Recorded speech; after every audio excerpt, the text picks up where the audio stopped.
Akkam jirtu kabajamtoota daawwattootaa fi hordoftoota Oromiyaa Freedom Media dambalii gungumaa mataarraa oduu isin dhageessifnaa jalqaba irratti hangafoota oduu.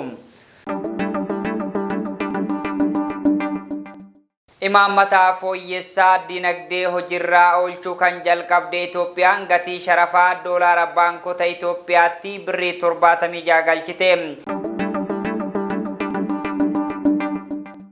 Godina Salaalee aanaa dharraatti kaleessa adoolessa 28 bara 2024 milishoonni humnoota fiinxaleeyyii faannoo Amaaraa deeggarsa magaalaa Adaree ganda Duwwaa 3 keessatti walqindeessuudhaan ganda Doonyoo Ambeessoo deemuudhaan waraana bilisummaa Oromoo deeggartu jechuun uummata saamaa turuu isaa dhagahamee jira.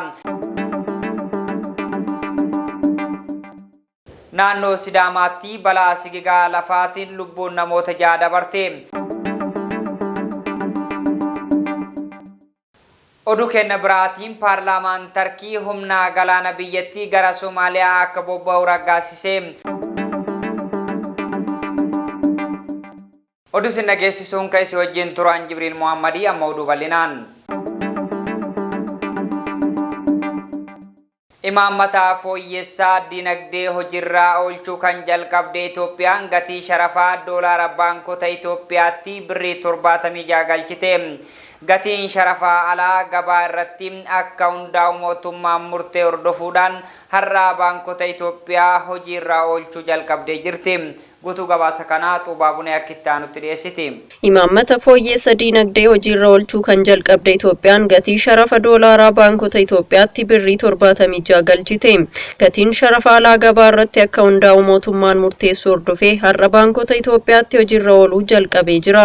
Haaluma kanaan doolaarri guyyaa 3 dura baankota Itoophiyaatti naannawa birrii 57 fi saantiba 48 tti gurguramaa ture. Har'a birrii 76 fi saantiba 23 tti gurguramu eegalee jira. Mootummaan Itoophiyaa imaammata fooyyessa dinagdeetiin gatiin sharafa alaa haala gabaa irratti hundaa'uun akka murtaa'e labsuu hordofee baankiin daldala Itoophiyaa gatii bittaa fi gurgurtaa doolaaraa dabale. Baankiin daldala Itoophiyaa gurgurtaa doolaaraa irratti birrii 17 dabaluun har'a adoolessa 29 bara 2024 ifoomsee jira. Jimaata darbe doolaarri Ameerikaa tokko birrii 57 fi saantiba 48 tti sharafamaa ture. Har'a birrii 76 fi saantiba 23 tti akka sharafamu taasisee jira. Daballiin doolaara Ameerikaa tokko irratti taasifame birrii 17 fi saantiba 6 ta'uu agarsiisa. Baankiin mootummaa kun bittaa doolaara Ameerikaa tokko irrattis daballii birrii 17 fi saantiba 24 taasiseera. Gatii bittaa doolaara Ameerikaa tokko birrii 57 fi saantiba 48 kan ture gara birrii 74 fi saantiba 73 ol guddisee jira. Paawundii Yuunaayitid Kingdom irratti ammoo daballiin gatii birrii 20 dabalamee jira. Torban darbe paawundii sterlingii tokko birrii 72 fi saantiba 8 sharafamaa ture. Amma gatiin sharafa isaa gara birrii 93 fi saantiba 71 tti ol guddatee jira. Gatii bittaa fi gurgurtaa yuuroo irrattis daballiin birrii 20 mul'atee jira. Baankiin daldala Itoophiyaa gatii sharafa alaa irratti jijjiirama hagasii kan taasise baankiin biyyaalessaa Itoophiyaa har'a irraa jalqabee tilmaamni gatii sharafa alaa sirna gabaa oolee irratti hundaa'uun akka ta'u murteessuu isaa hordofeeti. Baankiin biyyaalessaa har'a adoolessa 29 bara 2024 ibsa baaseen sirna jijjiirraa sharafa alaa kan duraan ture irraa akka jijjiiramuu fi gatiin sharafaas baankotaa fi maamiltoota gidduutti akka taasifamu murtaa'uu beeksisee jira. Akka baankichi ibsetti aangoon sharafa alaa baankii biyyaalessaa Itoophiyaatti dabarsii kennuu hafuun alergitoonnii fi baankonni sharafa alaa argatan ofii isaaniif fayyadamuu danda'u. Imaammanni dinagdee fooyya'ee ba'e kun hojiirra ooluu erga eegalee booda baankonni gatii bittaa fi gurgurtaa doolaara Ameerikaa irratti birrii 17 dabalanii jiru. Doolaarri Itoophiyaatti gabaa gurraachaan birrii 113 ol yoo ta'u daballii sharafa doolaaraa baankii kanaa hordofee gabaa gurraacha irratti dabaluu danda'a jedhamee eegama. Dabalataan gatiin birrii Itoophiyaa gadi bu'uun oomishaalee fi dhiyeessii tajaajilaa irratti dhiibbaa uumuu danda'a jedhamuun eegama. Godina Salaalee aanaa dharraatti kaleessa adoolessa 28 bara 2024 milishoonni humnoota fiinxaleeyyii faannoo Amaaraa deeggarsa magaalaa Adaree ganda Duwwaa 3 keessatti walqindeessuudhaan ganda Doonyoo Ambeessoo deemuudhaan waraana bilisummaa Oromoo deeggartu jechuun uummata saamaa turuu isaa dhagahamee jira. kana malees namoota nagaa kan maqaan isaanii Abiyyee Adal bulchaa gandaa Doonyoo Waanneessoo akkasuma kan ta'ee fi deeggartoota Huseen Ayyoo fi Huseen Abbuu jedhaman qabataa waraana bilisummaa Oromoo soortu jechuudhaan qabanii buufataa raayyaa ittisaa galchuudhaan reebicha ulfaataa irratti raawwataa turan jedhanii jiru. Dabalata isaa akka itti aanutti isiniif dhiyeessa. Godina Salaalee aanaa dharraatti kaleessaa adoolessa 28 bara 2024 milishoonni humna fiinxaleeyyii faannoo Amaaraa deeggarsa magaalaa Adaree ganda Duwwaa 3 keessatti walqindeessuudhaan ganda Doonyoo Waabeensoo jedhamutti deebuudhaan qabata waraana bilisummaa Oromoo deeggartu jedhamuun uummata saamaa turuun isaa maddeen himanii jiru. Kana malees namoota nagaa kan maqaan isaanii Abiyyee Adal bulchaa ganda Doonyoo Waanneessoo jedhamu kan ta'ee fi akkasuma dargaggoo Huseen Ayyee fi Huseen Abbuu jedhaman qabata waraana bilisummaa Oromoo soortu jechuudhaan qabanii buufataa raayyaa ittisa biyyaa galchanii reebicha ulfaataa irratti raawwataa turan jedhamee jira. Akkasumas Mulgeetaa Mulaatuu hojjetaa misoomaa ganda Adaa Milkoo obbo Jamaal Ahmadii fi akkasuma obboleessi isaanii bulchaa ganda Adaa Milkeessoo kan ta'e obbo Muhammad Ahmad kan jedhaman qabataa isin waraana bilisummaa Oromooti jechuudhaan hidhanii dararaa jiraachuu himanii jiru.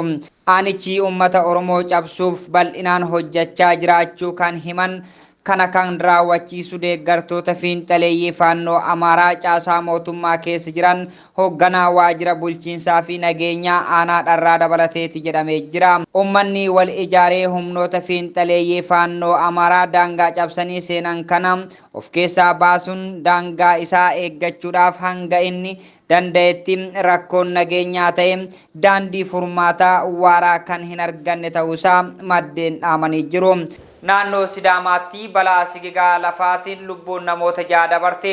Naannoo Sidaamaa godina Giddugala Sidaamaa aanaa Waanshootti rooba cimaa adoolessa 21 bara 2016 akka lakkoofsa Itoophiyaatti roobe hordofee sigigaa lafaa mudatee lubbuun namoota 6 dabarte jirti.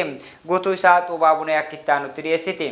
Naannoo Sidaamaa godina Giddugala Sidaamaa aanaa Waanshootti rooba cimaa adoolessa 21 bara 2016 akka lakkoofsa Itoophiyaa roobe hordofee sigiga lafaa mudatee lubbuun namoota 6 darbe. Aanaa Waanshootti namoota balaa kanaan lubbuun isaanii darbeen ala namoota 6 biroo irratti miidhaan qaqqabuu biiroon koominikeeshinii naannichaa ibseera.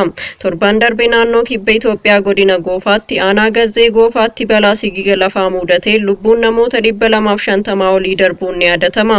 Sana hordofee manni maree bakka bu'oota uummataa gadda biyyaalessaa guyyoota 3 adoolessa 20 bara 2016 akka lakkoofsa Itoophiyaa eegalee hanga har'aa turuu labseera. Haaluma wal fakkaatuun naannoo kibba lixa Itoophiyaa godina Kaafaa aanaa Dachaatti adoolessa 17 halkan roobe hordofee balaa sigiga lafaa mudateen miseensota maatii tokko keessaa lubbuun namoota 3 darbeera. Oduu kenna biraatiin paarlaamaan Tarkii humna galaana biyyattii gara Soomaaliyaa akka bobba'u raggaasise. Paarlaamaan Tarkii humni galaana biyyattii gara Soomaaliyaa akka bobba'uuf yaada pirezidaantii biyyattii Rajib Tayyip Erdogan dhiyeesse raggaasanii jiru. Guutuu gabaasichaa akka itti aanutti isiniif dhiyeessa. Paarlaamaan Tarkii humni galaana biyyattii gara Soomaaliyaa akka bobba'u raggaasise. Paarlaamaan Tarkii humni galaana biyyattii gara Soomaaliyaa akka bobba'uuf yaada pirezidaantiin biyyattii Rajib Tayyip Erdogan dhiyeessanii raggaasifamee jira. Humni waraana Tarkii hojii farra shororkeessummaa fi hojiiwwan nageenyaa deeggaruu fi akkasumas immoo sodaawwan jiran biroo qolachuudhaaf waggoottan lamaan gara Soomaaliyaa akka bobba'u BBC miidiyaa biyyattii waabeffachuun gabaasee jira.